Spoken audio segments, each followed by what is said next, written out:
Change, Then Change Again and Again. By Lisa Gawlas. Webpage www.mysoulcenter.com. We are in a fast-moving, unstable event horizon. Options. Here we are, April 1st, the beginning of phase 2 of this life-changing year. A phase so large it needs 6 months to move through it. I think we can look at this phase as orienting ourselves into a brand new life that has never existed before. Kind of daunting, kind of exciting. I sit here this morning with the energy of a new wave swelling up from deep inside me, building to something new. Of course, I am down to my last 3 days in Florida, in my mother life, or at least, what was my mother's life. There was so much I wanted to share with all of you from ongoing revelations since the Marco Island adventure, but they seem to blend into this new wave slowly building in me, in my center. Instead, I have stared at the computer screen and was given a sort of life review. A spiritual life review, my team's way of preparing me for this next phase. I share with you to perhaps help you in the same way. I started this path on the beautiful Crystal Coast of North Carolina. I moved to NC in October 1996 and fell in love with the area. On November 11, 2000, at 7:30 p.m. through 3 a.m., I had the life-changing Ouija board experience. Through that experience, I learned meditation, pretty much lived in my bathtub and visited my kids occasionally running around the rest of the house. Never in a million years could I foresee the depths of my life falling apart once again. Or at least, in those early years, falling apart was all I knew. I would have never looked at it as the birth of something new, something so new it needed to be grown and nurtured elsewhere. By midsummer 2001, life having crushed my world again, I moved to Virginia and in with a psychic, who worked out of the Edgar Cayce ARE Center.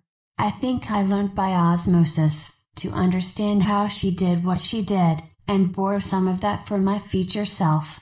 Again, to my seedling of a self, that relationship went devastatingly bad, and into a homeless shelter me and my 10-year-old went. An eye-opener for sure about homeless shelters, and not in a good way. We were evicted 5 weeks in. My daughter and I took up residence in a hotel until some church group came for the summer, and made everyone move out. Of course, I was not looking at the lack of compassion by this church group. I was down on my knees once again, because my world fell apart. Or at least, that was the way I was looking at it. In less than 2 years from the Ouija board session, my life that I was living and loved, dissolved 5 separate times. 5. I never once stopped to look at the lack of compassion and amazing compassion we were experiencing, building within ourselves. I was grateful that every place we went to had a bathtub. My connection to my team, my bitching, ranting and raving was crucial, or I know I would have tried to commit suicide again, but that energy was wiped from my system with my last attempt February 4th, 2001. Stripping down my belief systems were hard enough, stripping down my life, over and over again with a 10-year-old in tow. She was my blessing. She always seen the higher road and I needed her. My beloved Valerie. An internet friend invited us to stay on her camp in Vermont and we gratefully accepted. It became the most amazing playground on earth. A rebuilding of what I never knew I was capable of. Another move into the city, into a real apartment with a real job, paycheck, provided even more extracting of my latent abilities. By year 2, I loved Vermont, even the icy cold winters they provided. And another ending was looming, another move was becoming imminent. March 2003 we drove to Idaho. More latent abilities came out and became developed. That was a short-lived experience. This move was provided by yet another internet friend. I rented a wonderful house from her and her husband, and she and I opened a business called Solely Beautiful. She was a bookkeeper turned massage therapist, I had no idea what I was. Her husband hated me. Past life karma was evident. The relationships all fell apart, but not before this community in Iowa was presented. My daughter and I got permission from the founder to move there. The one thing this community taught me is that I never want to live in a community again. It was supposed to be spiritual, but it was really a mix of Mormon teachings, Native American teachings, Judaism, and seriously fear-based. To the degree the founder was insisting that my beautiful Labradorite crystal was created by Satan, and I was asked to remove it from the property, and he was pretty sure that Satan must have been my teacher. 8 months later, I got the hell out and went to visit my son in VA. I needed to breathe. In a million years, I could not have foreseen within 3 days of landing in VA, on my 42nd birthday no less, I would be enrolled in massage school, completely funded by student loans and grants. I was looking for a job and ended up in school. Then I had to ask my son if I could stay for 9 months until I graduated. Lol. All of that set up a whole new set of skills within me. Blending what I had already developed over the years and what I learned in massage school. I developed a session called the Hands of Light and Sound Therapy, creating a niche no one else on earth could provide. Which made it easy when my life force was being squeezed out of me 5 years later, and sent me packing to New Mexico. Getting clients is easy when you are the only one in the world that can do what you. Not for the lack of trying to teach others, but it takes great inner commitment to expand, and for most people, life's distractions are the focal point. Just under 2 years in New Mexico, a good steady clientele under my belt, the Gymez was presented as my massage business. My forearms and hands were winding up that phase of my skill set. Until this point, I read from the physical level of life. The denser emotions, the blocks within a person's, physical and mental. The Gymez was going to open up a much broader skill set. Reading from the soul level of incarnated beings, and reading at the leading edge of constant change. 5 years in the Gymez, the learning was large, deep, soul-changing for all of us. The more we connect directly to our soul, mind, and energy, the more the soul itself can evolve. That is, after all, why we live life. Now here I am, 9 months to the day, into the field of my mother's world, preparing to leave. I left my beloved Gymez on July 3rd, I close here on April 3rd. My mother transitioned back to the light October 3rd. An absolute ending of endings like never before. Miracles and heartache blending so lovingly together to fuel whatever is next. As everyone knows, over these last few months, my direction has changed and changed and changed. To me it now feels like looking at a slow-moving carousel of possibilities, all that came directly from the focus of my teeth. My teeth, a life changer, lol. It started the spin. The emerging possibilities, and I went for them all, until they went back into the abyss energetically.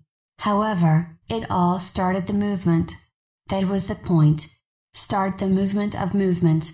Let me tell you too, for those that funded my GoFundMe teeth adventure, you may not realize how crucial your part in all this is. We can liken it to putting gas in the car. You kept my focus on getting my teeth. Without your generosity, I would have let that go, all of it appearing too big to bite off. Smile. Instead, you seen what I could not, and it started me pushing on other doors I never would have looked at. So, beyond thank you. And I will be updating the fundraiser soon. I pick up my refund check and my new temporary dentures the morning of the 4th, on my way to Texas. I have an appointment with a new dentist, same company, in Texas on April 7th. When I thought I was going to be traipsing around Mexico, maybe parts of South America for a year, I started to see something in relationship to that. It was so beautiful, a gentle waterfall spilling into this amazing blue pond of water, hidden by flora. The image, the energy of it drew my breath in. Of course, I assumed, Silly me, this was an area I was looking for in my travels. I would excitedly explore the jungles to find this piece of heaven, yes, spelled that was on purpose, and then, my world direction changed again as Julia and I came together. The UK is on my target zone completely after my teeth journey is done and my new dentures are fixed onto the implants. So I had to ask, what of this waterfall? I wanna live there, lol. Over this massive, internal week, I remembered. Back in 2001, while I was in school learning life between life regression with Michael Newton, PhD, all the students had to have a LBL session and conduct one. On my amazing regression back to spirit, my regressionist asked me, once I was fully integrated back in spirit, what I did for fun when not incarnating. I was immediately aware of creating a world, a planet that only housed me and my soul partner, who was my mentor at the time, and on this world, we created this place, this waterfall and pooling pond in a jungle-like setting. Much to my surprise, we did not experience this place in human bodies at all. Instead, we were these short, squat, green bumpy creatures that stood upright and had 6 arms. Through these creatures, the sensory experience of being in that world, of each other, was way more than our physical bodies were ever capable of. What I could have never understood then, or hell, even through the years, was that spiritual memory that was opened up in that hypnosis session, was showing me what it feels like to live heaven in a physical plane of experiences and senses that just do not exist in the pure soul state. But to live like that, is to be so open, so pure in our energy fields that nothing could ever take you out of there. That said, focus on what you desire. What we are creating, especially within the unknowable of it all. Only look at what is falling apart if you can look at with love and appreciation. Including your own life. Something better, bigger, is revealing itself. Look, then look again. Move and allow yourself to change your movement on a dime, with the next revelation pulling you towards it. It may feel initially, like living in chaos soup, and we are. Swim, dunk, play and splash around because we are building the inconceivable as we go. There are 2 things I want to conclude with today, pulled from the audio I embedded in yesterday's sharing from Crayon. Something our teams have been saying for well over a year, maybe 2 years, time blurs, lol. At 16 minutes into the audio, Crayon is talking about this new fractal of life emerging, one that has never ever been before. And he says, a time that has no prophecy about it. There are no elders, no channelers anywhere giving you good solid prophecy about what's next. Couple that with what he says at about 18-30 minutes in, some of the very essence of metaphysics is changing processes, procedures. How you meditate, how you pray, what it feels like, how long it takes. Expect these things to move, because you are sitting in a fresh new energy. Your souls have been saying this very thing for the last couple of years, through our readings together. If you can allow yourself to do one thing, let it be this. Wake up every day as if nothing ever existed before that moment. No past lives, no Atlantis, no Lemuria, no history about what the earth has been through. No nothing. It is only in this place, the new will be revealed to you, through you. Otherwise you are trying to bring an energy that can no longer hold itself together, and dare I say, you may even try to bring others into the illusion with you, unintentionally. Trust that inside of each one of you, of us, are master creators. We have created grandness in many places before this moment. Allow the untainted knowings of that be what drives you forward. Nothing less will take hold.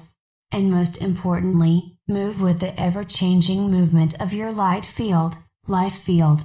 Speaking of light fields, I am so hoping to see a little something today. However, Last night I was reminded of something that came through the last reading I had post-eclipse. The energy field here in Florida, even at the office, cannot hold the vibration of light that will be next.